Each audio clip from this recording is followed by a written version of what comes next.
Parlons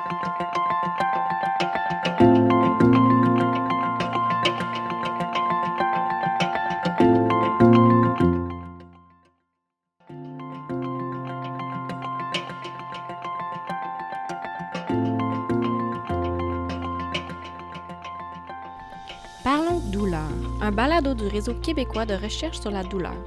À chaque épisode, on discute avec des mots simples des dernières avancées avec des invités du milieu de la santé et de la recherche. Bonne écoute!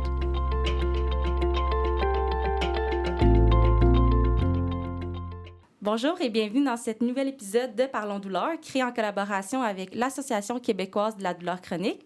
Je m'appelle Monica Signe, je suis candidate au doctorat en sciences des radiations et imagerie biomédicale à l'Université de Sherbrooke, sous la direction de professeur Pascal Tétrault, professeur Guillaume Léonard et professeur Kevin Whittingstall. Ceci est le premier d'une série de 3 épisodes sur la physiothérapie et la douleur chronique. Au cours de cette série, nous aurons avec nous Alexia Coulombe-Lévesque, étudiante au doctorat et physiothérapeute chez Physio-Atlas. Nous accueillerons aussi dans le 2e épisode Antoine Laramé, également physiothérapeute chez Physio-Atlas et enseignant à un microprogramme de gestion avancée de la douleur à l'Université de Sherbrooke. Alexia et Antoine ont monté ensemble un programme pour le traitement de la douleur chronique qui est présentement offert chez Physio-Atlas. Finalement, dans le 3e épisode, nous accueillerons aussi Alain, un patient qui a récemment participé à ce programme. Aujourd'hui, Alexia nous parlera de sa recherche sur la douleur chronique et de l'influence de sa recherche sur son travail en tant que physiothérapeute. Alexia a complété un baccalauréat en neurosciences à l'Université McGill avant de compléter ses études en physiothérapie à l'Université de Sherbrooke, où elle est maintenant candidate au doctorat dans le programme de recherche en sciences de la santé. Puis sa recherche porte sur le développement de nouveaux traitements pour la douleur chronique. Allô Alexia, merci d'être avec nous aujourd'hui. Allô Monica, ça me fait plaisir. Qu'est-ce qui t'a mené à t'intéresser à la douleur chronique? C'est au cours de mes études en physiothérapie que j'ai commencé à m'intéresser à la douleur chronique. En fait, comme tu as dit, moi, j'avais fait un premier bac en neurosciences. Ensuite, j'avais décidé de changer de domaine parce que, ironiquement, je pensais que je voulais pas faire de recherche. Puis là, rendu en physiothérapie, on commence à apprendre sur la douleur chronique, d'où ça vient. Moi, un peu comme tout le monde, je pensais que si quelqu'un a mal au dos, c'est le dos son problème. Mais en fait, c'est plutôt dans le système nerveux qu'on voit des dérèglements. Donc là, je faisais beaucoup de liens avec ce que j'avais appris en neurosciences. Ça m'a mené à pousser un peu plus là-dedans, puis à voir tout le potentiel qu'il y avait, tout ce qui se passait en douleur chronique qui portait sur la neuroscience et donc qui était complètement dans mon domaine. Je trouvais ça super intéressant. Peux-tu nous parler plus en détail de ton projet de recherche? Oui, donc mon projet de recherche porte sur la douleur chronique, les traitements pour la douleur chronique. Parce que ce qu'on voit, comme j'ai dit, une douleur chronique, c'est souvent dans le système nerveux qu'il y a un problème. La douleur, c'est un signal d'alarme, puis la douleur d'habitude, devrait nous indiquer qu'il y a quelque chose de dangereux qui se passe. Mais en douleur chronique, en douleur persistante, ce signal d'alarme-là devient dysfonctionnel et pense qu'il y a un problème alors qu'il n'y en a pas réellement. Donc, de plus en plus, on voit ressortir des similitudes super importantes, super intéressantes entre la douleur chronique et des conditions comme le stress post-traumatique ou les phobies. En stress post-traumatique, les phobies, là, c'est le système d'alarme de la peur qui est dysfonctionnel, surprotecteur. Là, dans le cas des douleurs, évidemment, c'est le signal d'alarme de la douleur qui est dysfonctionnel. Mais à part cette différence-là, sinon, il y a beaucoup de changements, de choses qui se passent dans le cerveau qui sont très similaires entre les deux conditions. Ce qui fait qu'il y a déjà beaucoup de traitements pour la douleur chronique qui s'inspirent de ce qui est fait pour phobie, stress post-traumatique. Si on pense à l'exposition graduée, la thérapie cognitivo-comportementale, la thérapie pleine conscience, thérapie de l'acceptation, c'est toutes des thérapies qui ont été prises dans le domaine de la psychothérapie et adaptées à la douleur chronique, étant donné qu'il y a toutes ces similitudes-là entre les deux. Puis mon projet de recherche porte sur un nouveau traitement qui a été développé pour le stress post-traumatique qu'on essaye d'adapter à la douleur chronique. Est-ce que ton travail en recherche influence ton travail de physiothérapeute? Énormément.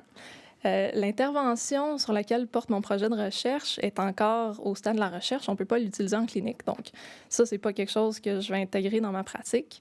Par contre, toutes les lectures, ce que je fais, ce que j'apprends sur la douleur chronique, comment ça fonctionne dans le cerveau, c'est quoi les approches de traitement qui fonctionnent le mieux, ça, c'est toutes des choses que je peux intégrer dans ma pratique. Puis on voit, ça, c'est quelque chose de bien connu dans le domaine de la santé. En général, ça prend à peu près 10 ans avant quelque chose qui est établi en recherche aille vers la clinique.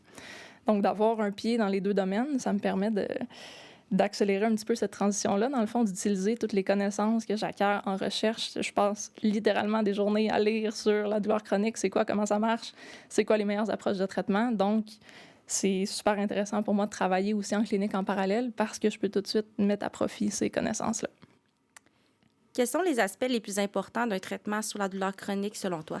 À la base, je pense que la première chose qui est super importante, c'est de réaliser à quel point la douleur chronique est causée par des dérèglements du système nerveux central. Ça ne veut pas dire que tout est nécessairement parfait au niveau musculo-squelettique chez les gens qui ont de la douleur chronique. Par contre, cette composante-là de signal d'alarme surprotecteur qui réagit de façon disproportionnée est super importante. Puis la base, c'est de commencer à acheter cette idée-là, dans le fond. Parce que si on fait juste travailler le musculo-squelettique, qu'on ne travaille pas du tout le système nerveux, ben c'est là qu'on voit des échecs de traitement. C'est pour ça que la physio conventionnelle, puis les approches qui sont uniquement musculo-squelettiques, souvent, ça soulage à court terme, mais ça n'a pas des effets à long terme parce qu'on passe à côté d'une grosse partie du problème. Et là, quand je dis que c'est le système nerveux qu'on travaille, je veux que ce soit bien clair que je ne suis pas en train de dire que la douleur est dans la tête. C'est dans le cerveau qui est dans le crâne, mais c'est pas imaginaire. La douleur est toujours réelle. C'est le danger physique, le risque de blessure qui n'est pas toujours réel. C'est-à-dire que des fois, le signal d'alarme se déclenche sans qu'on soit réellement en risque de blessure, comme une alarme d'incendie qui se déclenche quand on fait brûler des toasts.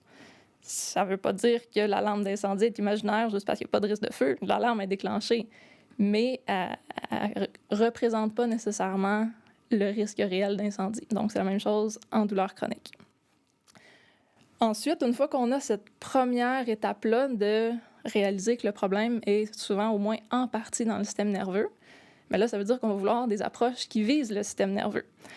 Encore une fois, si on vise juste le système musculo-squelettique, on va passer à côté de quelque chose. Donc, notre objectif de traitement, c'est d'aller essayer de normaliser ce qui se passe dans le système d'alarme, qui arrête de se déclencher de façon disproportionnelle, lui réapprendre qu'est-ce qui est un vrai danger alors que qu'est-ce qui est sécuritaire. Donc, comme faire un reset, une remise à zéro sur notre système nerveux. Donc, le programme qu'on a bâti chez PhysioAtlas avec mon collègue Antoine, c'est un programme qui vise à normaliser le système d'alarme. Puis on travaille beaucoup avec les patients pour les aider à comprendre comment ça fonctionne, puis les accompagner dans la reprise d'activité. Comme j'ai dit, la douleur chronique, en douleur chronique, la douleur n'est pas un bon guide de si une activité est dangereuse ou non. Là, ça ne veut pas dire qu'il n'y a aucune restriction, on peut se fermer les yeux puis partir à courir 2 heures sans problème. Il y a quand même, faut reprendre les activités de façon graduelle. Mais la douleur n'est pas un bon guide pour nous accompagner dans cette reprise d'activité-là. Donc, c'est pour ça que c'est intéressant d'avoir des physiothérapeutes qui peuvent nous accompagner dans cette progression-là.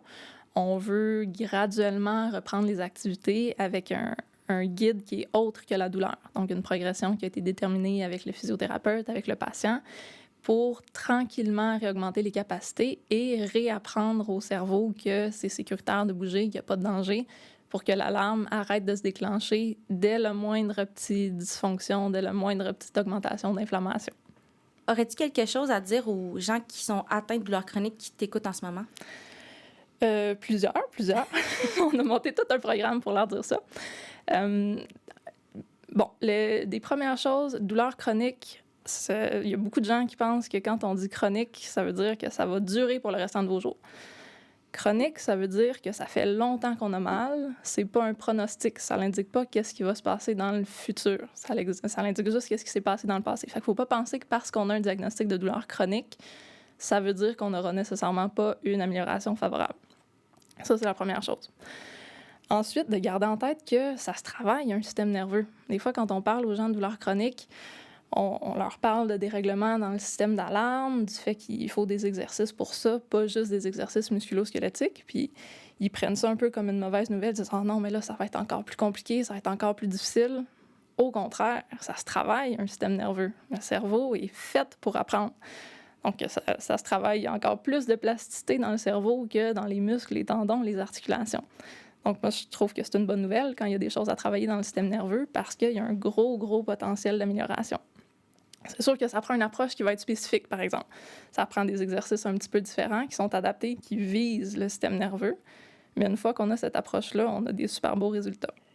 Une autre chose aussi de garder en tête par rapport à ce potentiel d'amélioration-là, un des chercheurs sur lesquels on s'appuie beaucoup, une éminence dans le domaine de la douleur, physiothérapie, c'est David Butler, qui, lui, déteste l'expression « gestion de douleur ».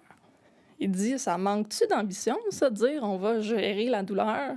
On veut pas apprendre à vivre avec la douleur, on veut la régler, on veut régler le problème. » Fait que souvent, les approches de traitement, on veut les habitudes de vie, on veut essayer d'avoir une bonne nutrition, bon sommeil, mais il y a beaucoup de traitements qui fonctionnent juste sur essayer de soulager les symptômes autour, mais comme d'apprendre à avoir une vie satisfaisante malgré la douleur.